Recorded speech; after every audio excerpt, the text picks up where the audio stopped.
Hello, folks, friends, maybe. Welcome back to World War II TV and the second of our naval and aviation specials about the Pacific. So thank you for joining us. Yes, if you watched Jeff Dacus's excellent show about the Foot Corsairs and their ground support, that was fantastic. But today, kind of a repeat offender is coming back to World War II TV. James M. Scott has been on a few times before. He's doing the rounds right now because his latest book that he's talking about today is out on to purchase right today. It is the day, the official launch day today. So we are talking once again, it's come up several times recently, the strategic bombing of Japan, but particularly we're going to focus on some of the leaders involved in it and some of the different ideas, and then we're going to focus on the aftermath, the effect on the ground, what the Japanese went through, and that's some of the focus of James's book. So if you're new to World War II TV, don't forget to consider subscribing and clicking the little bell so you get notifications. All the information you need, including links to my guests' websites and book purchases, etc., is in the description below. So use that for all your information and share what we're doing on social media. But I will bring James in now. So good afternoon, James. How are you today? Good. Thanks so much for having me back. Although we need to work on a repeat offender. I'm not sure that's I know that was a phrase that came into my head there, and I think it was perhaps not the best choice. But yeah, in some people's cases, Marty Morgan definitely a repeat offender because he just comes on and riles people up with his myth busting. So anyway, the Pacific campaign, strategic bombing of Japan, it's come up obviously a lot on this channel. It's a subject that's been written about in many times by many different historians from different points of view. What was your intent? I think we talked about it at the end of the last show when you were in the writing process, but what were the aims? What did you want to bring with this book that perhaps hadn't been brought before? Yeah, no, absolutely. One of the things I really wanted to get into with this book is so much of the literature that I'd seen up until now really focuses on the air campaign against Japan largely from the American perspective. And I felt like that the voices that weren't heard as much were those of the folks in Tokyo. And I write largely about the March 9th, 10th, 1945 firebombing of Tokyo. And I really wanted to kind of be able to put readers on the ground there to sort of see and experience that. And so it was an opportunity, I think, to kind of tell the story from all 360 degrees that I think really attracted me to it. And just to give you a little bit of background too, I first kind of came across this story about 10 years or so ago when I was working on my book on the submarine war, the war below. And there was a prison camp in Tokyo Bay, Omori, which is this man-made island. And I was following several American prisoners of war, and they were there on that island when this raid took place. And so I ended up writing about 3 or 4 pages in that book about it. And I thought, wow, this is such an interesting story. I really need to come back and revisit this at some point. Took me about a decade to get there, but in the end, the seed for this book was planted way back then when I was working on a book on the undersea war. So here we are. Well, that's a lovely explanation to how it came about. And we will kind of start today, folks, with some of the personalities and some of the kind of broad themes. And then we'll kind of turn, as James said there, to kind of the aftermath on the ground. And then you folks out there watching will do some of your questions. You may have heard James on We Have Ways podcast earlier today. You may have heard him with Matt Bone on the Damcasters podcast. So, you're doing the rounds, as we said at the beginning now. But maybe because we're live, you can actually pose some questions to James about broad concept or the figures. But that's one of the things that has always struck me about when you're talking about this theater is the characters are larger than life. I know that seems to be the case with every theater in World War II with Patton and Montgomery, but LeMay, Hansel, Hap Arnold, some of these people, they're bigger than the page, aren't they, in some ways? So let's talk about some of the figures and the competing ideas about what the Americans should be doing in the Pacific campaign, and then we can kind of move on to the aftermath, and of course it all centers around the B-29. So what are your conclusions about kind of the opening, the idea about where the Americans were going to take strategic bombing and how they got to where they were in March 45? Absolutely. Well, no, and you're right. There's this trifecta of these 3 individuals with Arnold, Hansel, and LeMay, and really as a nonfiction writer, you so seldomly get it teed up with this these type of characters, and not only are they're fascinating characters in and of themselves, but each of them really has their own philosophy, and they really represent a larger viewpoint in this war. And of course, sort of at the top of that pyramid, I always like to think of it is Hap Arnold. And for folks who don't know him all that well, he of course is the commander of the Army Air Forces in World War II, and he is truly, I think, one of the most interesting characters in the entire military chain of command for the U.S. And that, he learned how to fly from none other than Orville and Wilbur Wright. I mean, when he was a young airman. And so, I mean, he really goes from learning how to fly in an Ohio cow pasture to commanding the largest global strike force in World War II in the span of just a few decades. And so, I mean, for him, the entire reason that early aviators wore goggles, that trademark image, you see them with the leather cap and the goggles, was because Hap Arnold got hit in the eye with a bug one time while landing.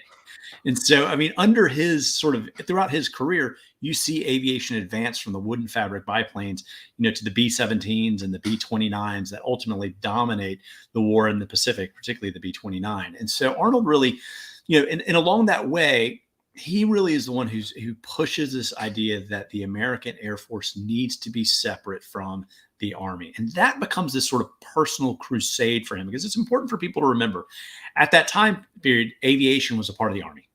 And so he had been pushing this from the days of Billy Mitchell back in the 1920s all the way up until World War II to kind of make the case that the Air Force should be independent. And in order for him to do that, he needs for the Air Service to own a share of victory alongside the Army and the Navy. And he originally sets his sights on the European War. And of course, the European War, which everybody was thinking, with high altitude daylight precision bombing was going to be this quick and painless path to victory, devolves into this huge slog. And of course, it takes, 1 year rolls into 2 and then 3 and onward. So he really then shifts his focus to the war against Japan. I mean, Japan gives him a second bite at the apple. And if he can then bring Japan to its knees through air power, without American troops having to storm the beaches, then he can make the case that his air service should be separate from the Army. And so that's Arnold. And of course, Arnold's former chief of staff and one of his proteges really is Haywood Hansell. And Haywood Hansell, like Arnold, is a product of the interwar period where he had gone to the Air Corps Tactical School. He was one of the pioneers who came up with the idea of high altitude daylight precision bombing. He was a true believer. I mean, this was a gospel that he preached. And of course, he's as an individual, he's a planner and an academic. He's not a predator. I mean, he is more comfortable thinking and coming up with strategies than he is sitting, around a table with other pilots talking about how best to actually attack the enemy. And so he goes to Europe and he learns some really tough lessons in Europe. He realizes that the high altitude daylight precision bombing never bothered to factor in, the German Luftwaffe, and so he has a lot of setbacks there, but he's eventually pulled out of Europe, sent back to the U.S., helps develop the air war against Japan, and is given a second opportunity to try and prosecute the war against Japan. Of course, he's ultimately unsuccessful. He's eventually replaced by Curtis LeMay, and Curtis LeMay and Haywood Hansell are complete opposites. I mean, Hansell is this thinker, this son of privilege. His father, he had relatives fought all the way back in the Revolutionary War. He's ultimately replaced by Curtis LeMay, who's this total bootstrapping individual. Grew up dirt poor in Ohio.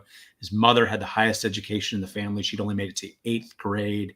His father was a derelict, bouncing around for jobs. His mother cleaned houses to help make ends meet. LeMay learns at a very young age he can only depend on himself. If he wants to eat, he's got to figure out how to get food. If he wants to, he puts himself through college working all night in a steel mill. So he is he's a dogged, tireless worker, but he also has an engineer's background and he's a problem solver. And he ends up fighting in the war in Europe and the air war there. And Hansell's his boss. And LeMay, unlike Hansell's the planner, LeMay's the predator. And so he really distinguishes himself in the air war in Europe. And eventually he is then brought in to relieve Hansell and take over the air war against Japan. And here you've got the two of them sort of side by side right there. And that's, in fact, that photograph's actually from when Hansell's just been relieved and LeMay is brought in to take him over. And of course, they had this fateful meeting when they come face to face there in January of 1945 on Guam. It's right about the time this picture was taken. And of course, they're friendly. They worked together. Hansel had actually written a commendation letter for LeMay that I found in his personnel file. But Hansel says to LeMay, he says, look, we are going to be judged not by whether we win this war, but by how we win this war. And so he's imploring LeMay when he takes over to continue the daylight, high altitude precision bombing. And LeMay, to his credit, says, look, I'm going to do whatever it takes to win this war. I'll keep doing that until it doesn't work anymore. And that's kind of what sets the stage for the ultimate attack on Tokyo in March of 1945. Well, brilliant introduction there. And, as I always think about these people, they're almost not by 45, but earlier. It is a lot based on their personalities, because the theories can't really be put into practice yet, because until the island hopping campaign brings this new tool, the B-29, within range of Japan, a lot of it is just, we had the image of Hansel there by a map. It's a lot of just kind of people pointing by maps, explaining what will be possible later on. Whereas the ETO, you can see the gradual improvements. You can see what wasn't working, what is working, but could be working better, the competing ideas and the Doolittles and the Casadas and people like that who are doing things there. There was something that they could actually kind of bring results and ring binders full of data. But a lot of the stuff in the Pacific in that kind of 43, 44 period, it's kind of theoretical, isn't it? It's this people with ideas trying to explain them to other people. You're exactly right. And that's a really good point that you bring up, because it's not, the Japanese empire is huge. After the attack on Pearl Harbor, the Japanese grabbed Guam from the US, the Philippines, Malaysia, Singapore. Their empire just sprawls across, 20 million square miles. And it's not really until the summer of 44 when the US finally gets the Mariana Islands back in this just, hellacious, bloody fight, that it finally are American bombers within range of Tokyo. And it's really then that they can begin to apply these ideas. And of course, there are a lot of lessons that they're going to learn. The war against Japan, just because it's in the skies, it's a very different war than in Europe. And they learn some tough lessons about Japanese weather, Japanese jet streams, things like that. And of course, one of the characters in this, who's sort of a even though it's not an animate character, of course, is the B-29, which is this brand new bomber, which is that it's Hap Arnold's baby. This bomber, of course, it is, it's the super fortress. It's sort of the B-17 flying fortress on steroids. It's bigger, it can fly longer, it can carry more. It is, it's designed to bridge these vast distances. And of course, it's the single most expensive weapon system that for the U.S. throughout World War II, $3.7 billion. It costs more money than the atomic bomb to build this thing. Yeah, every time I hear that, it always, although I know it always kind of knocks me back in my seat, because it goes, yeah, it did cost a lot. Yeah. Well, and the amazing thing is, just to build this thing, the production facilities, the federal government actually built an entire city in Kansas called Plainview just to house this army of workers. And of course, unlike the B-17, which was, put into production in the middle of the 1930s, there was plenty of time to sort of work out the kinks. The B-29 rolls right out of that manufacturing hangar and goes straight into combat. And guess what they discover? It's got lots of problems. The engines are catching on fire. It's got mechanical issues. And remember the distances here. You can take off from England and you can hit Berlin and you can be home, and it's about 1,500 miles. You take off from Guam, Saipan, or Tinian, and it's 1,500 miles one way, just to Tokyo. So you get to Tokyo and you get banged up by flak or fighters. And you're trying to limp home 1,500 miles over dark, forbidding ocean. And it's just all these pressures are on Hansel when he first takes over. He's got a brand new bomber with kinks. He's got brand new bases that aren't worked out and developed fully yet. He's got rogue Japanese. The Japanese are actually, not only are they on the islands taking shots at them, they're on Iwo Jima and they're flying nighttime raids. And then they discover that Japan has hellacious cloud systems. Some days, some months, it's only able to bomb 3 days out of the month. And then there are these awful jet streams in the heaven up above, which just combine to wreck bombing accuracy. And so all of this just sort of adds up to make it an impossible task for Haywood Hansel. And I'm glad you mentioned the jet streams and just the navigation. Navigation came up on the show yesterday, even with Corsairs that are flying comparatively short distances compared to the B-29, is that when we get into the weeds of the precision bombing versus other, competing theories and what can be done with strategic bombing at various levels, and I mean that in metaphorically and literally, is that just the difficulties of getting to the target. Forget about actually hitting the target when you get there, often get overlooked. Just as you said, that the distances are enormous there. But for those who are watching who aren't massive aviation buffs, and some are who are watching and some aren't going to be, kind of what, in a nutshell, are the kind of competing ideas about what can be done with strategic bombing, and Hansel and LeMay and these other characters? Where do they differ in what they think is the best use of particularly the B-29? Exactly. So, and that kind of gets at the whole sort of underlying, aviation argument that defines World War II, which is strategic bombing. And of course, in the lead up to World War II, and sort of these classrooms at Maxwell Airfield and elsewhere, a lot of theorists said, look, a modern economy is a lot like a house of cards. If you go in and with precision bombing, you can take out a handful of key industries, say it's oil refining, or it's your infrastructure, your bridges. You can collapse an enemy's economy just like you would by pulling out that one card and toppling over that house of cards. And of course, the rubber meets the road when the war begins. And they realize that the German economy is far more resourceful, that the Germans can disperse industry. They can bring in raw materials from occupied countries. There's the whole German Luftwaffe, which nobody factored in the need for long-range fighters to be able to accompany the bombers. And of course, that becomes in making it so much harder to get your bombs on target. And LeMay has this really great line where he says, once you cross that coastline, you've punched your ticket, you've paid your price of admission. So if you do that and you fight through the flak, you fight through the fighters, and you don't get to the target, you've wasted a lot of lives and a lot of time and a lot of effort, only to have to come back and do it all over again. And so that, of course, is what you see. That's when you see that, all right, the move from precision bombing to firebombing cities.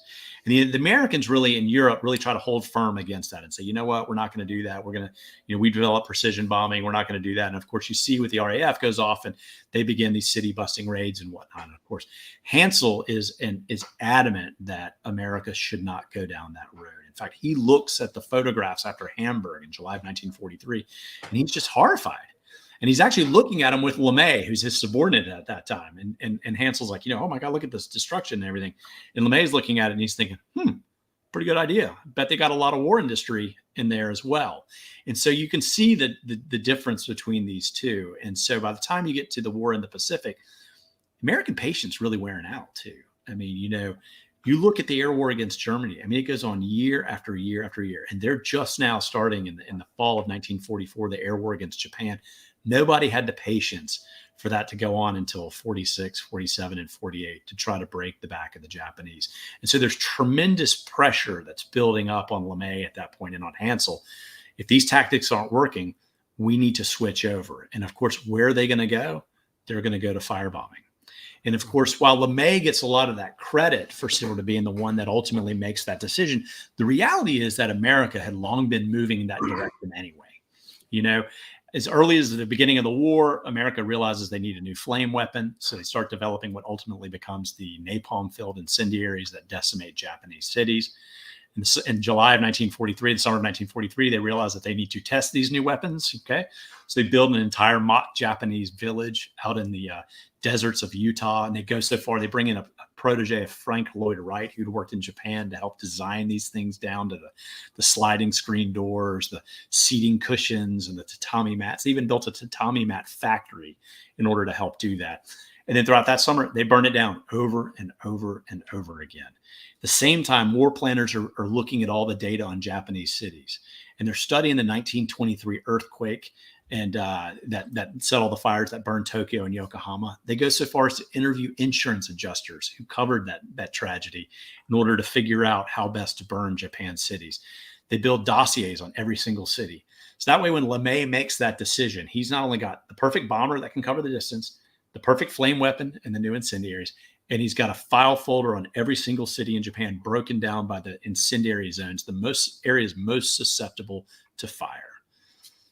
And is this where, thank you for that, and is this where the ETO and the Pacific theaters kind of diverge because of the geography and the different building materials on the ground and things like that? And also, when we had John Curatolo on a few weeks ago talking about the fact, when you're studying this, you have to kind of accept the fact that the war against the Japanese was essentially racist, in that there is this idea that we don't really care about the Japanese in the same way that perhaps if you're in the 8th Air Force flying over Germany, perhaps if you've got a crew, one or two of those crew probably have got German ancestry themselves, because I think it's 30% of Americans in the ETO are from Germany or Netherlands in terms of ancestry, and you get the same flying over, Norway or France or Denmark. There's all this connection there between the Americans and the British and the people on the ground, which you just don't really get in the Pacific in the quantity. So is that kind of racist element something that you kind of agree with?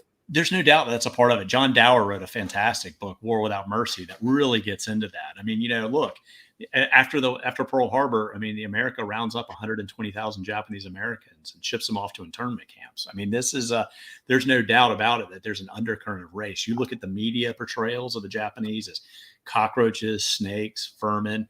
And of course, the War Department throughout the war did a lot to sort of weaponize that sentiment. I mean, they took, for example, cases of Japanese atrocities, the Bataan Death March, the Battle of Manila, the execution of some of the Doolittle Raiders.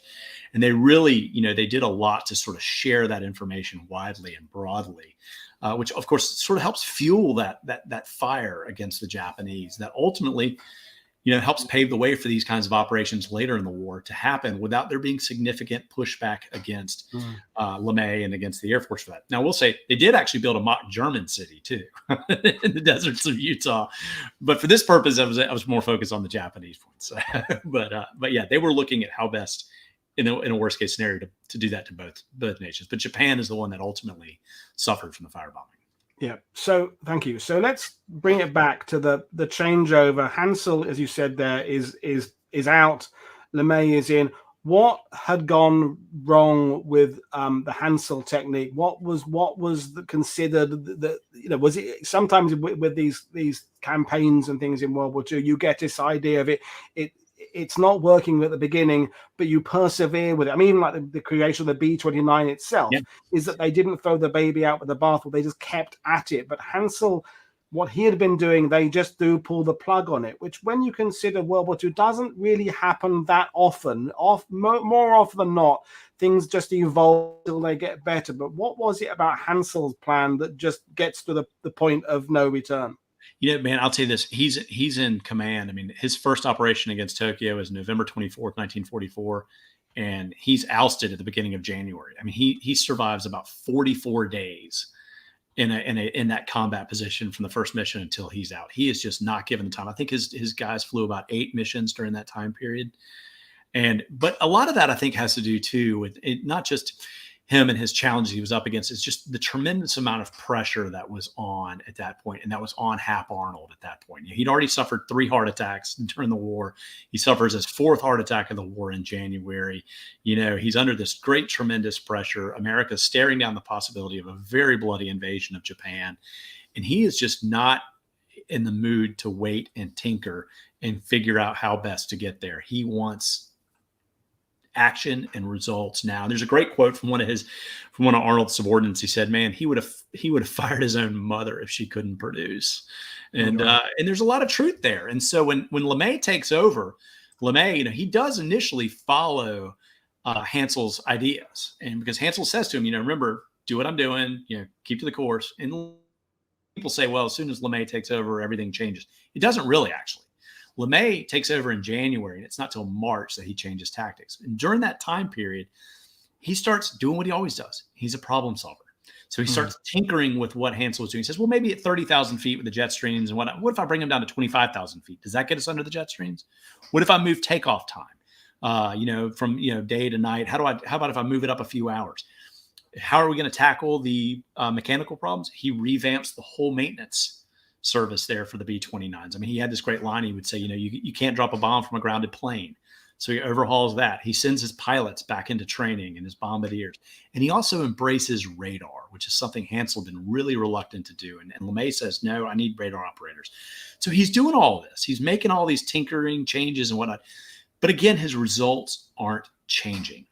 And so finally, he's feeling this intense pressure that Hansel did. And he's probably looking and saying, hey, look, Haywood Hansel had been chief of staff of Arnold, and Arnold fired him.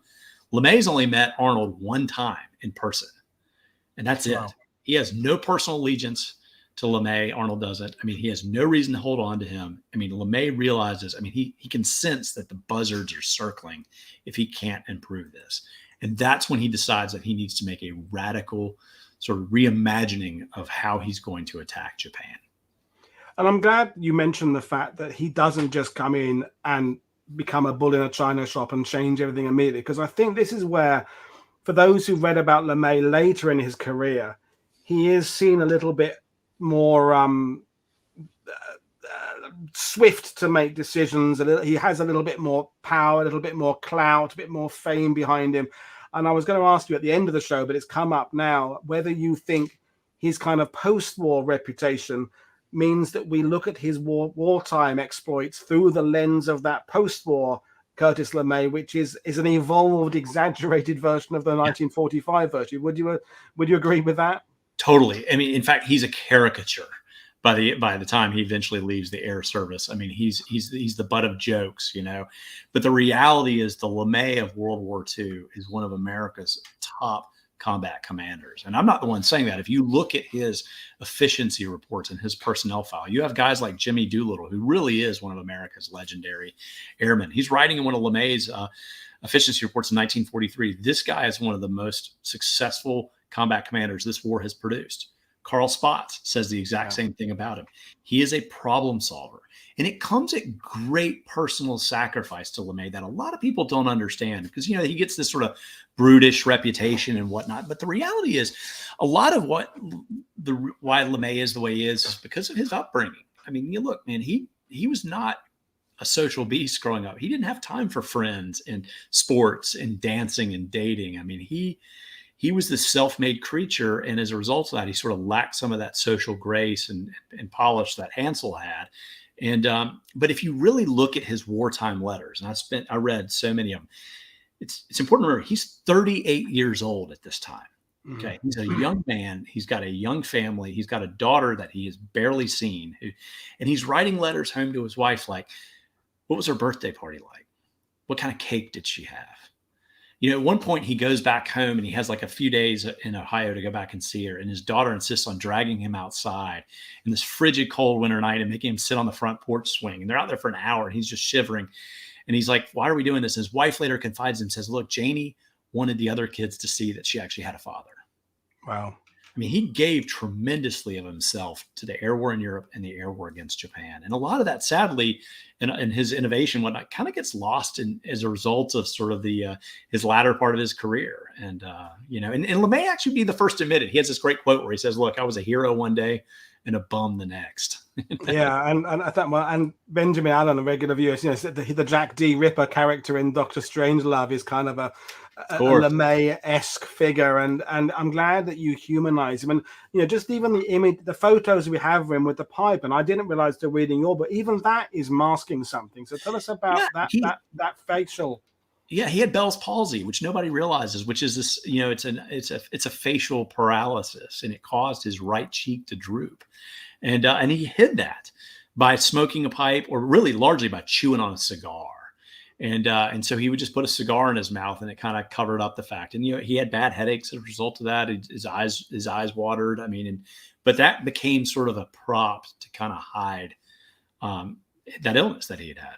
So. And yeah, well, thank you for that. And it's, again, I think the post-war image, and I'm even thinking of like the General Dreedel and Colonel Cathcart figures in Catch-22 in the late 70s, 60s when the movie came out, and the book is that LeMay kind of represented a lot of those kind of post-war caricature Air Force commanders that are based on real people, but as you always do with your books, you bring people down to this very much more accessible human level. And I found myself really warming to LeMay, because I've always kind of been in he's a bit of a dick category in some ways. You know, got the job done, but you found him difficult to warm to. Well, you know, it's funny because a lot of people are that way. And I was the same way when I went into this book, until, you know, I've spent years going through his letters and all that. And I'm reading all these sort of accounts that I could find and whatnot. And his men really developed this tremendous respect for him, because they ultimately came to realize that there was a method to this madness that he came up with. And my favorite quote from one of his aides is, if LeMay said 2 + 2 = 5, I'd believe him. I Wow. just thought Yeah. that simplified, that trust that these guys had, that look, he was out to find a way to win the war and to do it by studying the equation, figuring out the solution, and minimizing the losses of his people as much as he could. Yeah, and that fact he did care about his men is something that I think again gets a little bit overlooked as in the predator role that you've ascribed to him, is that Yeah. it's all about the mission. It was all about the mission, but as you say, that in that preserving of American life, if at all possible, but also bringing, and this is when we're going to get to the next part of the show with the destruction he wanted to wreak upon Japan, and that's we'll go through the photos and tell us what we're looking at, but that.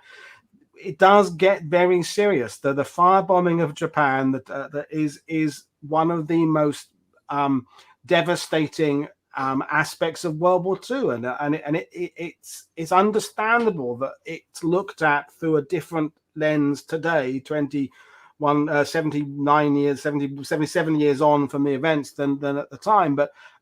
Back in 45, as you said there is pressure. They've got the B-29. The Japanese are being pushed back, but they're still a very, very difficult enemy to defeat. It had to move. So the firebombing. We'll go through that now, and so we're finally into March 45. Yeah. So take us through the photos and the events. Yeah, and it's important to remember too. I mean, people forget just how violent those early months of 45 really were. Even though you think, well, Japan's kind of on the ropes here, you look at the Battle of Manila, which we've talked about previously. This just horrific fight in which 100,000 civilians are killed. The city's leveled. You got Iwo Jima that follows that. You've got Okinawa. I mean, you've got this is a blood-soaked period. And of course, that is the backdrop to what is it going to take for the United States to defeat Japan. If we have to go into their cities, are we going to be facing another Manila? And so that's where the firebombing really comes in. So LeMay then sets his sights. He says, look, if what Hansel's doing doesn't work, if the high altitude precision bombing doesn't, what if we just throw that idea out and we bring our bombers from 30,000 feet down to 5,000 feet? Abandon formation flyer, go in singly. We can, in order to protect our airmen, we will go from daytime to night, because LeMay had studied the pictures. He knew Japan did not have much in the way of nighttime flak and nighttime fighter capability. That'll give them that extra safety net of doing that. And what if we switch out the demolition bombs for the incendiaries? And of course, Tokyo was the perfect city for them to set out to burn. I mean, it's 98% wood and paper. It's got crazy density. I mean, Asakusa Ward is 138,000 people per square mile. I mean, that's just insane levels of density. Japan has virtually no parks. Less than about 2% of Tokyo is considered park space. Their average width of their streets is about 12 feet wide. These are alleyways. So once a fire starts, there's no fire break. I mean, there are no parks. There are no wide boulevards. There's the Sumida River and a couple canals and things like that. But in general, there's nothing to stop a huge inferno from spreading. And so LeMay he basically takes these ideas, and it's a 12 square mile target area over the densest part of Tokyo. And it's about 87% residential, that area is. And the average population density is 103,000 people across that entire area. And so that's where they set their aiming points. Now, it's also important to remember Tokyo did depend a lot on a cottage industry of small factories and shops that would run out of people's homes. About 50% of the manufacturing in Tokyo, in fact, came out of these types of homes. So by burning residents, LeMay was technically going after a wartime wartime target as well. But there's no doubt that the destruction of homes, the killing of workers, the dislocation of people was all part of the way to just sort of wound Japan's industry, shock the morale of its people, and try to bring about an end to the war. Of course, March 9th, the bombers take off at sunset. He sends literally every bomber in his arsenal, over 300, about 325 take off. Little under 300 will actually make it. It takes hours to put this many bombers in the air. They take off from Saipan, Tinian, and Guam. They fly out, covering about 400 square miles of sky, literally inbound towards Tokyo. And of course, they come in at night. And as LeMay has gambled, because America for so long has been flying during the daytime at high altitudes and whatnot, the Japanese are caught totally off guard. It's like an aerial sucker punch. So the bombers come in and they start dumping their ordnance. And within about 30 minutes, the Tokyo Fire Department's out of the game. I mean, they just can't even keep up. And they were a very primitive fire department by Western standards at that point anyway. But the fires that are set become uncontrollable at that point. And then what you see, which is these handful of small fires all begin to meld and build bigger fires and bigger fires. And eventually they create a firestorm. And, a firestorm, of course, for folks who may not be all that familiar with it, it's essentially its own weather system. All this hot air is escaping very quickly on this vertical shafts, which is battering the bombers. And nature hates this vacuum. And so as that hot air leaves, it starts pulling in the colder air from the sides of the fire. And that air can travel at speeds like hurricane force speeds, strong enough to topple utility poles, trees, to pull a baby out of a mother's arms. And so you build sort of this just self-perpetuating inferno. In the case of Tokyo, it just so happens that night there was already heavy winds coming in anyway. So those winds serve to just push this wall of fire. It's literally like a tidal wave of fire that just rolls right across central Tokyo. And of course, it consumes almost everyone and everything in its path. So much so that by the next morning, it's literally burned itself out. I mean, there's no fuel left. 16 square miles are destroyed. 105,000 men, women, and children are killed. I mean, that's almost 4 times as many people who died in Dresden, and which we all think of when you think of airborne terror and whatnot. But yet Tokyo is just far more destructive. And of course, for those residents on the ground, it's like being stuck in hell. And that's the thing, and that was one of the things that really interested me when I was working on this. Is I really was like, what's it like to be there? And so I spent time in Tokyo and I interviewed survivors. There's actually a private museum in Tokyo dedicated to this, and they've got amazing collection there. I mean, it's so hot that literally the coins in people's pockets melted together, and they've got that on display.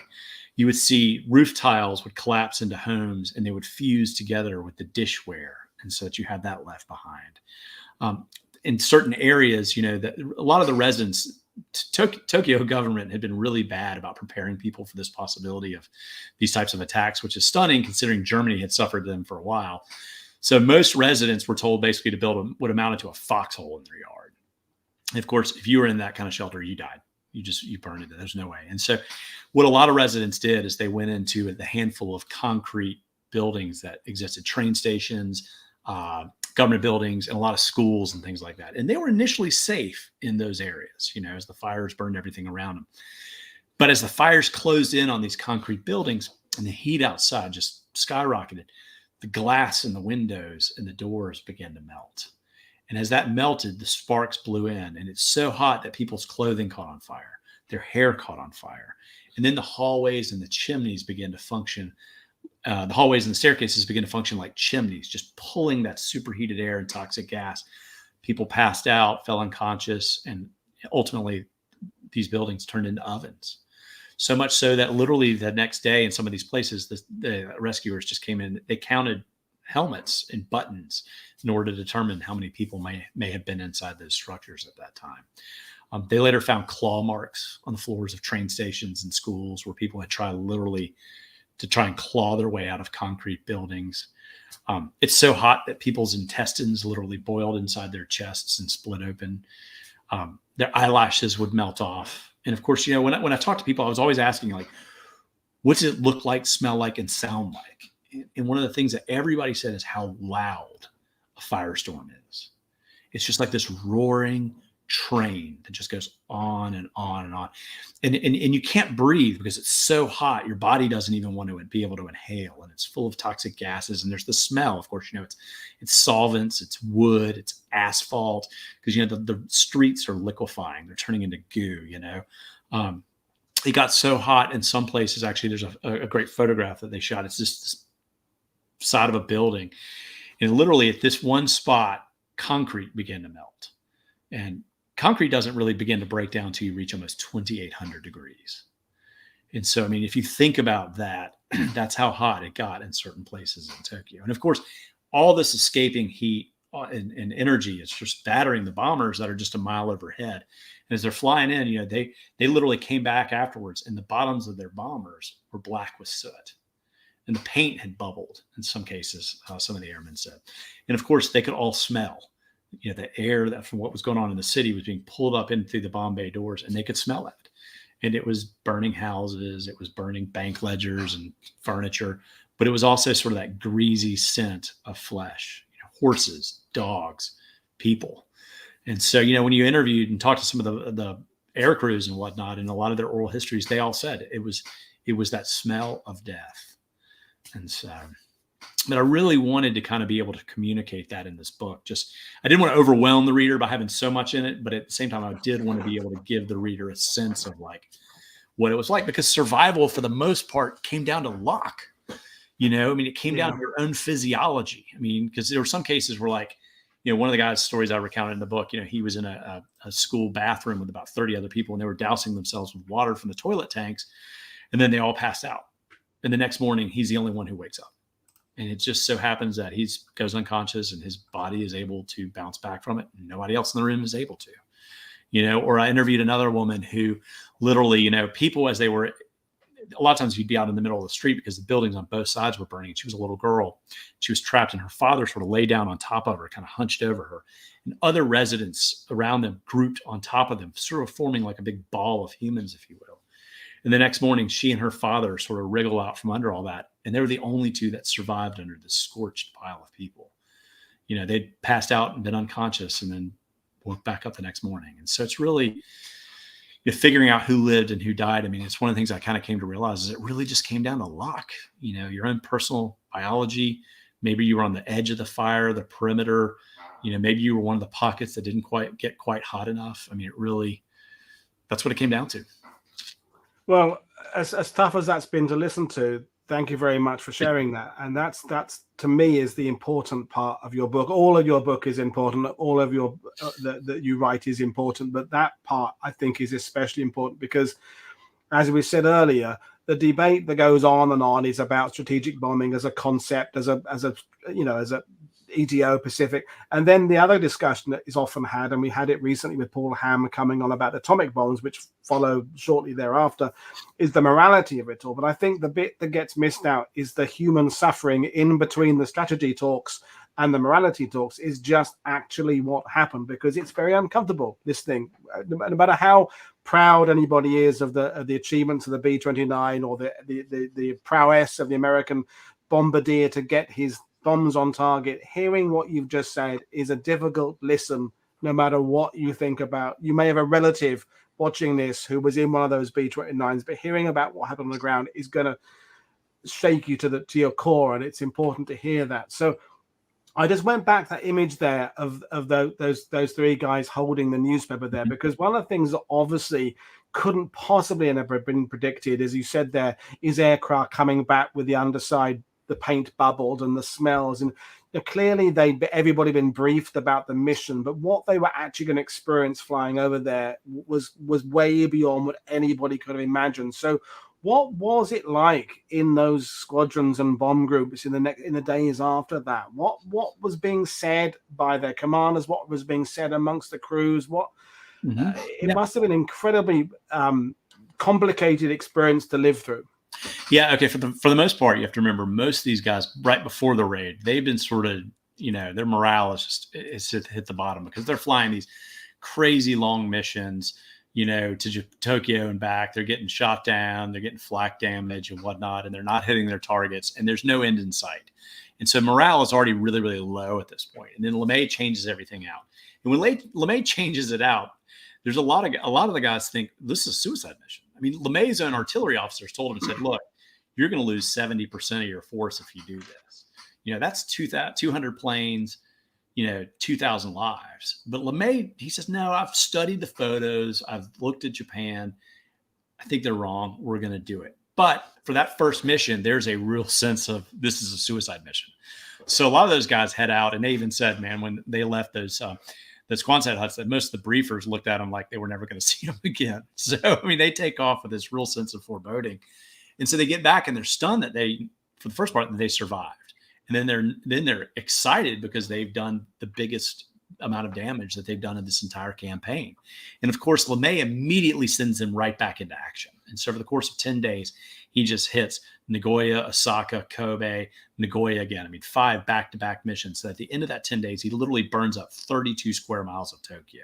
And at that point, the air war changes. I mean, that's really the fulcrum on which the air war changes from sort of Americans being sort of low morale and struggling to get bombs on target to this accelerated effort to destroy Japanese cities. And of course, the Air Force is looking at the media during this time period. And they're looking to see, hey, is there going to be pushback from the American public? Are we going to see editorial pages or radio broadcasts, getting on us for burning Japan cities? And they're stunned. There's virtually none. I mean, Time magazine actually comes out and says, look, properly kindled Japanese cities will burn like autumn leaves. And that becomes the green light for this air campaign that over the next several months, LeMay goes on and burns down city after city, works his way through the major cities. Then he goes on to the secondary size cities. And then in the end, the tertiary cities. I mean, cities with as little as 35,000 people in them. And that's when you begin to see the people begin to change, the morale begin to change. And that's when those doubts begin to creep in, and the oral histories and the letters and things like that of some of the airmen, is when they've gone from being sort of the underdog to suddenly being the destroyer of cities. And then they particularly in the latter part, when they're flying over cities and there's no flak, there's no fighters, they're just flying over, they're unloading their bombs, they're coming back. I mean, one of the guys, I read a diary thing that he wrote, which he talked about doing a bombing mission while eating a sandwich. And he's like, here I am eating a sandwich, setting homes on fire. And that latter part is when those doubts about it really began to weigh in. And some of those guys wrestled with it for the rest of their lives, and they had real doubts about it. But at that initially, I think it was more of a survival instinct than anything. It's later on as the dominance shifts back in the favor of the United States that those doubts creep in.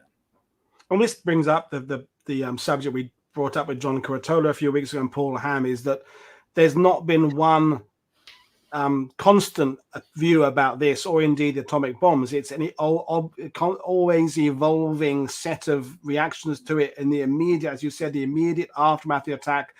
Certain things are thought about, then a few weeks later, the opinions have evolved again, and then in the years that followed after the atomic bombs, it evolves again. And here we are, 2022, with nearly 80 years to look back on, and different sets of opinions, and the relationship with Japan has changed over those 80 years, and so but bringing it back to the immediate aftermath. So take us to Japan, take us back to the clear, those that had survived, those that then come out and try and rebuild. How do you even go out into a city that has been destroyed like that? And if you've survived it, you've reached a low of life that I can't even possibly imagine what it is to get up and see that level of devastation. So tell us some of the accounts that you found there of people who survived it.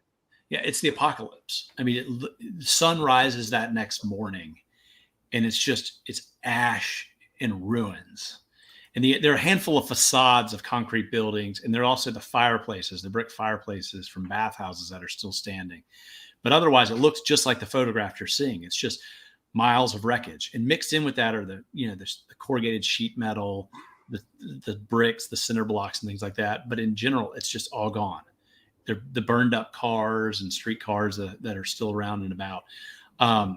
The sun begins to rise that next day, and it's sort of filtered through the haze from all the smoke. And one of the survivors said it was kind of like looking at the moon.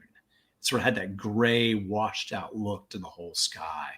And of course, these residents who survive it, I mean, some of them are hysterical at this point. Their eyes are all bloodshot and irritated. They've got all these, they're having to make their way. Most of them immediately go back toward home to figure out who survived, who didn't, because what happened in this kind of chaos, this kind of firestorm, even if you escape with your family, you're lucky to have remained with them. A lot of people get separated in the chaos. They're choke points as they're trying to escape and get out, because people are dragging bags with them and everything like that. So most people set off to immediately find their loved ones. They make their way back home. And of course, a lot of them lost their shoes. And of course, as you can imagine, your feet are getting sliced open on all this. And they go back and they find, at that point, they start leaving notes, on scrap wood and paper at the homes. They go into the schools, become aid stations initially, and people go in and they write on the chalkboards their name and where they can be found and whatnot. And of course, this huge struggle then begins with, what do you do with all the dead? And of course, there are literally tens of thousands of bodies. And of course, some of them are completely burned up and gone. Others, they partially burned. Some of them passed out from poison gas, and they looked like they were sleeping. So they began to have to build these temporary cemeteries, about 70 of them, all over the city, to bury the tens of thousands of dead. And of course, the huge struggle is how do you identify somebody? Particularly if they're burned. One of the tricks people learn is that you lift up the armpit of a body, because if the whole body burns, the armpit would protect, and you could find a piece of fabric under there, and you would know, you could match that fabric back to the kimono or outfit of one of your loved ones. And so, but in general, very few bodies were ultimately recovered. They were buried in mass graves, 67 of them. They were in schoolyards, temples, government offices and whatnot. For those people who were survived, life became a huge struggle. The Japanese government provided very little help for them. In fact, they encouraged people to leave the cities, go on. And what you see is this huge migration outside of Japanese cities. About 8.5 million people in those last few months of the war moved to the countryside.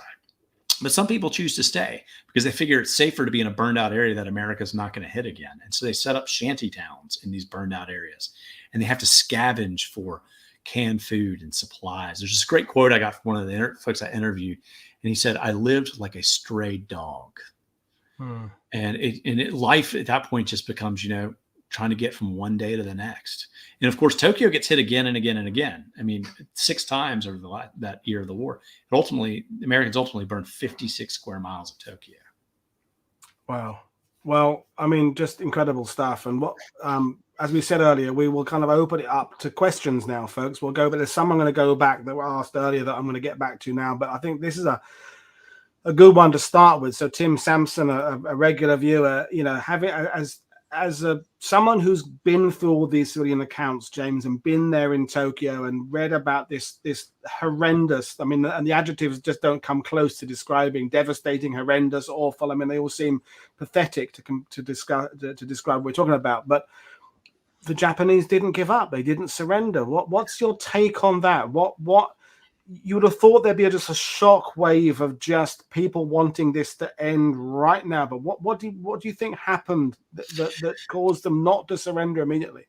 Yeah, what it was is it really came down to the fact that the emperor and his sort of top guys were really desperate to try to have one more victory against the Americans. They would have a better position at the bargaining table for surrender. And of course, that never comes. And so they're constantly holding out hope. Well, if we can just have one more victory, one more effort. And, and meanwhile, city after city are falling. And of course, it's important to remember, too, that Japan's economy is already destroyed. They've already lost the war from an economic and material standpoint. By the summer of 44, the American submarine blockade has just completely strangled Japan. So much so that as we're heading into this last year of the war, the daily caloric intake of people is plummeting down to about 1,600. New mothers are so malnourished that they can't even nurse their young. Japan is in dire straits, but of course none of that matters, And so it's the fight, and it's hard to visualize hunger. It's hard to visualize, that struggle. But firebombing makes that real. You can see burned blocks. You can see canals filled with bloated bodies, and that's its destruction. And so that pressure does begin to build on the emperor and on his senior military leaders. And of course, it's not really, though, until the June of 45 when he finally says, you know what, we got to find a diplomatic way out of this war regardless. But at that point, the heavy damage is really done. By June 11th, I think it is, LeMay's he's already burned 100 square miles of Japan's major cities at that point. He's moving on to your cities of 200 and 300,000. And of course, within another month, he's going to be down to your cities of 50,000. So it moves very, very quickly. But the huge disservice that the Japanese leadership did to their people is a big part of that. They just held on unnecessarily, and lives were lost, property destroyed. Just injuries galore. So. Well, thanks for that. And I've gone to scroll back to a question that came in, comment stroke question, but I knew it was going to come up. And it's the infamous or famous quote that LeMay says, "If we lose, we'll be tried as war criminals." So for those who are not aware, when did he say that? Based on what? Yeah, that quote actually comes from Robert McNamara. another favorite American, who was actually with the 33rd Statistical Control Unit, who was in the Mariana Islands during that time period. And he wrote a piece for the LA Times a number of years ago in which he talked about the moral issues that they were facing. And so, and that was one of the quotes that he attributed to LeMay at that time. So, yeah, I mean, look, the mass killings of civilians, I mean, it certainly, we're seeing that kind of stuff going on today. So LeMay was aware of all that for sure. And, yeah. Well, thank you for that. So I think this one we kind of did. Paul Forrest asked, did the Japanese have any ability to retaliate in any way at this point in terms of protecting their homeland? I guess the answer is not really. No, they were actually trying to use kamikaze pilots to strike the B-29s. And it's important to remember, in late 44, early 45, Japanese fighters were doing quite a number on the B-29s. I mean, they blew up a whole lot of them on the hard stands in raids from Iwo Jima. I think they destroyed 11 and damaged 49. And then, of course, in the skies over there, they called it Flak Alley, that area between Tokyo and Nagoya. And so they had a lot of artillery. And so a lot of planes were getting pretty banged up. Even all the way up until right before Memorial Day of 45, which is in late May, there were a few raids that went on that had pretty high attrition rates for the Americans. But in general, that all really wanes pretty quickly thereafter. But they used artillery, obviously. They used fighters, and they also did kamikaze pilots that would try to literally ram B-29s in the skies. Well, thank you for dovetailing nicely with Thursday's show, because Will Iredale and Phil Weir are coming on to talk about the British Royal Navy, mostly in Corsairs and Seafires, start trying to combat against the kamikazes. One particular one is May the 845, so the kamikazes were really in action there. But in terms of protecting Tokyo and Japan itself, there wasn't very much they can do. There's not many questions coming in. I'll just try and see if there's anything else. I'll think of something else I can try and come. But I mean, to kind of phase into the next thing is LeMay. I mean, we talked about the post-war career of LeMay, but what happened just to round off there? So it's Hansel and Hap Arnold himself. How did their wars end? Yeah. So Hansel, of course, is he's crushed. He's absolutely destroyed after losing this job, and he basically requests a training gig after this. And so Arnold sends him to the desert southwest of America, where he basically can go and, as Hansel says, sort of just catch some sleep and recover. But he's plagued with it for the rest of his life. In fact, if you go through his personal papers, which are divided between the Air Force Academy archives out in Colorado Springs and the Air Force archives at Maxwell Air Force Base, a theme throughout. And he wrote a lot of books about air power in retirement. He wrote several memoirs in which he discusses his role, and he had tremendous correspondence with other American Air Force officials, guys like Ira Eaker, Carl Spaatz, even LeMay and others. But he never got over getting fired like that. And he also, but he also never really blamed LeMay. I mean, he did it from time to time, I think, but in general, in fact, he's asked a question later in life: who do you think are the best Air Force generals of World War II? And he names LeMay. Wow. And that's what I'm saying. Hansel he was always this sort of Southern gentleman. And so he never held against LeMay personally like that. In fact, he actually, after LeMay's big firebombing raid in March, Hansel writes him a letter. And he says to him, he's like, wow, that I never would have imagined, the success of that and whatnot, but I will give it to you. That was a pretty audacious thing. And he later on is asked by an Air Force historian what his views are. And he said that was probably one of the gutsiest decisions of World War II. Wow. And so Hansel was always really classy about that. He ultimately retired to Hilton Head Island, South Carolina, which is actually right down the road from where I live. And he died there a number of years ago. Arnold, the war really wore him down. He makes it a few years after the war, and before he moves out west, gets a ranch in Sonoma County, and sits out there, and whatnot. But he's finally felled by a heart attack in 1951. But he does accomplish what he was after. In 1947, the Air Force becomes a separate service from the Army. And so he's able to die knowing that his lifelong goal was achieved there. And then, of course, LeMay transitions after the war into Strategic Air Command, of course, which is, if anybody's seen War Games, you remember that movie with Matthew Broderick? There's another one that has sort of the LeMay reference there. But, he spends much of the 1950s, in fact, organizing the Strategic Air Command out of Nebraska. He gets together a lot of the same commanders he had during World War II, guys like Rosie O'Donnell and whatnot, and kind of brings him on with his team there and whatnot. And of course, that obviously leads up to his Vietnam era service, which is kind of the beginning of the end of his reputation. Yeah, and the subject for another day, or indeed another podcast, the Cold War podcast. Another book. That one. Yeah, another book, another thing. And this is a great question from Stephen there. Did LeMay ever visit Tokyo? Yeah, he did actually for the surrender ceremony. So he comes in right afterwards, actually, and sees it. And then, of course, one of the craziest things is that Japan later in the 1960s actually gives him one of their highest civilian honors. And in fact, because LeMay in the post-war period helped Japan organize their civilian defense forces, sort of their, they weren't allowed to have a military per se, but they had sort of a defense service, and he helped organize that. And he was presented an award in the 1960s, and they invited him back over to accept it. And there was a lot of blowback at the time in the Japanese parliament. Here's the guy who destroyed Tokyo, and we're going to give him this great award. And the Japanese prime minister at the time said, quote, "Bygones are bygones." Wow. Well, this is if I don't ask this one, Matt Bone will just pester me on Twitter. So Matthew Bone from Dancaster's podcast is, what has been James's favorite promotional appearance so far? They all have been wonderful. Nice try, Matt. That's great. It's the only thing you could say, really, is it? Given that you're live with me right now, it would be.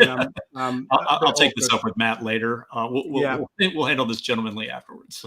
We'll do that. So this is a good. We kind of touched on this, but can Mr. Scott tell us about the feelings of the aviators at the time and later about what they were doing? You kind of touched on this, but obviously, as Life magazine and things like that start covering this a few weeks and months later, and then, as you say, the surrender ceremonies and things in Japan itself, everybody would have been fully aware of what happened in Japan. So, did you find any accounts of aviators and crews who have big moral quandaries, or take to drink about it, or hand in their wings?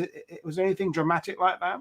Yeah, we did touch on that earlier, so I won't belabor it. But there were a couple things. There were, before they even started firebombing, you had accounts of guys who were just getting totally worn out by the long missions, the grueling missions, the terrifying nature of it. John Ciardi he was a gunner. He has one of the best diaries ever. And he writes at one point when they really reached their low point before the firebombing, he said, if I weren't such a coward and I could face the shame, I'd quit. And so I think you have these moments of it. And then, of course, later in life and towards the end of the war, you see the flip side of that, which is the morality that we talked about earlier. So I think it sort of ebbs and flows, the things that these aviators face. And again, it gets back to not only were these tough, deadly, tragic missions in a lot of ways, but also even before that, these were grueling flights, emotionally exhausting. And I mean, these guys would get out of these planes and their legs would be wobbly after sitting so long. So it's really, really tough. One thing we didn't cover, Paul, that might be worth interesting too, is kind of LeMay's views on firebombing versus the atomic attacks at the end. Well, indeed, yes. And that would dovetail. But in fact, that we can leapfrog to that question from this one here from History Explorer, which is purely for you, James, the historian, is about, do you consider this a justifiable, proportionate, and necessary act? So that's you, James, the modern 2022 historian, father, husband, all that. What are your feelings about it, just as yourself? And then we can go into LeMay and LeMay's opinions about morphing into atomic warfare. Well, fortunately, I'm a historian, so I don't have to make these kinds of decisions that affect real people's lives. And so it's and I think that's I think you gravitate that way in our business in a lot of ways. I mean, we're writers, we're not theologians, and so we can kind of lay it all out there. The reality of what LeMay did is that had LeMay not firebombed Japan, someone would have. I mean, this America, the inertia was there. The momentum was there. I mean, America built the bomber, built the bomb, laid out the destructive recipe for destroying their cities. Hansel wouldn't do it. He's out. If LeMay doesn't do it, he would have been out. I mean, the technological momentum was there. It's very much so with the atomic bomb. I mean, you build this weapon. You've employed 130,000 technicians, engineers, scientists. There's nothing that's going to stop that thing from going off. And even one of Truman's top aides said, he didn't really make a decision. There was no decision to be made. It was going to be used. And Yeah. so, in fact, LeMay is actually, he's brought in the spring of 1945 and briefed on the atomic bomb. And he's ordered at that point, he says, you need to set aside a handful of cities that we can test this weapon on. And so the only reason that Hiroshima exists as a target in late 45 is because LeMay had previously set it aside. By the time of the attack on Hiroshima, LeMay is burning cities of 35,000 people. He's worked his way all the way. Hiroshima would have been burned back in early July had he not set it aside. And so, and that's funny because when you really get to in LeMay, I mean, he ultimately is the one whose forces are tasked to carry out the mission, but he really said that the hard work was done. He had actually already, all the targets were destroyed and everything. The atomic bomb wasn't needed and whatnot. Some of that, of course, I think is professional jealousy. Because all those guys, look, he had come in, he had rescued America's bombing campaign, after Hansel had been fired and all that. And then he can see that the atomic bomb is going to steal that spotlight away from all the hard work that they've done. And so I do think that some of those airmen like LeMay, their views on it were colored by the fact that they recognize that. And look, there's a reason people talk about Hiroshima today, and few people seem to know or remember much about Tokyo. I mean, it did. The new technology steals the thunder. And that will, I think, connect with the next question, which is some historians and some, history enthusiasts treat the firebombing of Tokyo and the atomic bombs as one big, broad concept. Others split them into two separate things. I mean, obviously, there's massive overlap, both involving B-29s, both involving total destruction of cities in a different way, but the remains were similar. So should they be treated as the same thing, or are they separate in your opinion? No, I do think they are similar. And I think what it is, I think it's part of the gradual rise to total war and total destruction. And, you look at what happens in the European theater as it sort of begins, the war begins, and it's all about precision bombing, and it's the rise up to the burning of the cities. Then you see the same thing happen in the Pacific on a far faster pace. You start with precision bombing, and within less than a year, you're obliterating entire cities. LeMay's firebombing of Tokyo is the trial balloon that is used, that is sent up to gauge what the American public, how they're going to react. And there's some fascinating correspondence to LeMay in the files from his officials in Washington after the thing about, we're looking at the press, we're seeing what they're saying, we're paying attention to it, because literally Dresden has happened only a few weeks before. Yeah. And of course, Dresden does create that outcry and whatnot. And so and questions are raised about America's involvement in the attack on Dresden. And at that point, Henry Stimson, in February 1945 goes out and says, we're not killing civilians, we're not doing that and whatnot.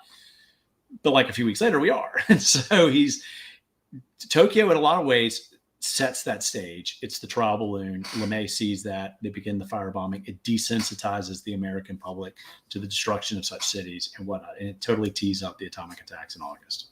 So I think they are very much part. It's a progression, but yes, they are part of the same. Yeah, and that you kind of answered this, but this question just came in from Sparky about what was the effect of Bomber Command's firebombing raids on Germany to lowering the reluctance of the U.S. Army Air Corps to the tactic. But I guess it was the same thing. In some ways it lowered it, in other ways it reminded people of what these things can do. It's kind of presenting two sets of reactions. Well, and it's interesting because there are two sets of views. I mean, even late in 44, you've got commanders in Europe who are still resisting America doing any firebombing. You have Ira Eaker saying, look, we cannot be convicted of throwing the strategic bomber at the man on the street. Guys like Jimmy Doolittle, who were very much against it at that time period. Then you get over to the war in the Pacific, and it's a whole different beast. And of course, one of the things that makes it happen, and we didn't really touch on this earlier, is that LeMay is he's the only one in charge over there. In Europe, you've got this deep bench of high-level Air Force officers who can push back on one another and debate things like that. LeMay's out on Guam. Okay. He's 38 years old.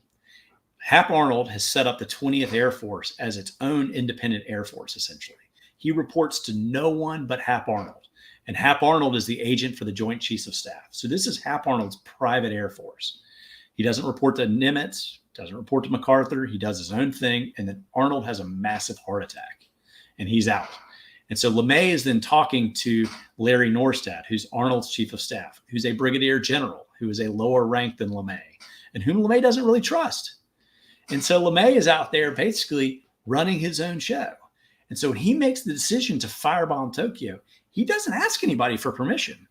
he doesn't run this up the ladder to the Joint Chiefs of Staff. He doesn't run this by anybody. He basically cryptically asked Larry Northside, he says, is Hap Arnold a gambler?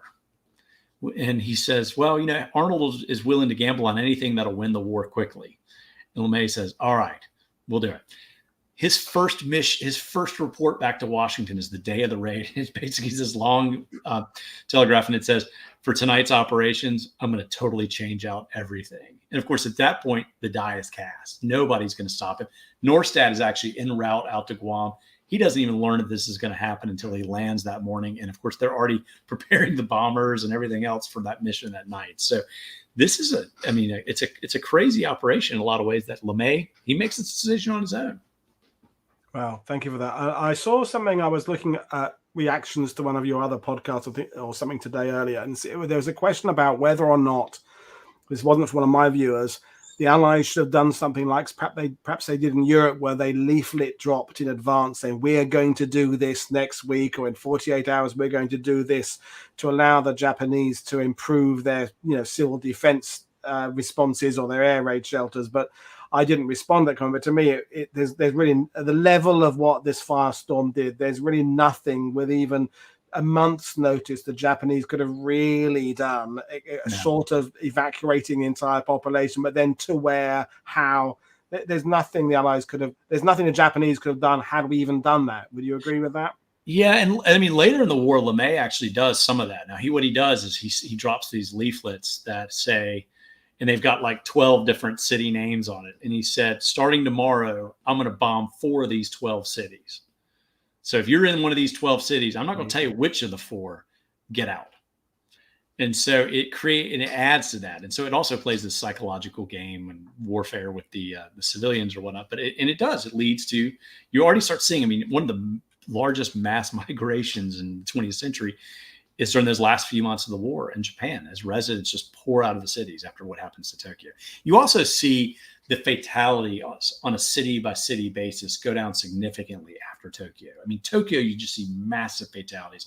Then very quickly, the subsequent raids have nowhere near that level of dead and injured, because people are leaving the cities, and the Japanese government does start tearing down massive amounts of buildings to create fire breaks and whatnot. So Tokyo is the wake up call for people in Japan, right, and to start taking it seriously. Well, thank you for that thorough answer. And I'm going to just leave you with one final question. You hinted that you went into the writing with an opinion about Curtis LeMay that evolved as you did the writing. Any other changes of opinion that you came out of the book with a different to how you started, either about strategic bombing or any of the characters or about the reaction? But was there any one thing that you would say is your takeaway of something you learned or changed your opinion about? No, LeMay, I think, was probably the big one, because like everybody else, I kind of came to it with that just sort of pop culture idea of him from Dr. Strangelove and everything else. I also came away with tremendous respect for Haywood Hansel. And I really think that the two of them make for a fascinating study in leadership, individuals and whatnot, because despite everything that those two went through, sort of their relationship endured. And like I said, later on in life, they would get invited to events together and things like that. They represent two very different views of how to fight with aviation. And, and yet, they were friendly. They learned from each other. They didn't hold grudges. I think it was a truly one of the interesting, and you'll see throughout the book. I've kind of woven both their stories all the way through, along with that of Hap Arnold, because I really do think this is one of those stories that's driven totally by the individuals involved. No, definitely. And they clearly had at heart the same aim, and they had at heart the same kind of love of aviation. They just had different ideologies about the method to be employed. And maybe if LeMay had gone off somewhere else in 45, Hansel would have persevered, or been, who knows, he may have arrived at a different solution himself, given time, given a few more weeks of things. They were both sort of so close to the same basic principle, just they had these slightly different, but they became much bigger differences when you actually look at it on a large level. But they're it's like they're both kind of discovered alchemists trying to discover something, and they're both toiling away, and one just kind of hits on it and the other one doesn't, but not because the other one was doing anything wrong, just you know, just the way things go almost. Yeah, exactly. So Well, I with great respect for both of them, you know. Well, that's the thing. I mean, that's, you know, that, in reading what I've done of the book is that you know, they all were interesting figures. They all, as I said, they had the same aim. It's just that methodology and certain other things just affected the way it actually evolved for them. But the fact they were on more than just speaking terms, they had respect for each other is a lesson. If you're listening, Patton, Montgomery, Bradley, all these others there, MacArthur, Mark Clark, that you can have these differences and still go to parties and be civilized years later. So it's a lesson to us all, I think. Absolutely. What are your hope? We'll ask, you know, the book is official launch day is today. Obviously, you know, people go out there and buy it, and you know, Black Snow, of course, is the title, and there are links below this description there available at your bookshops.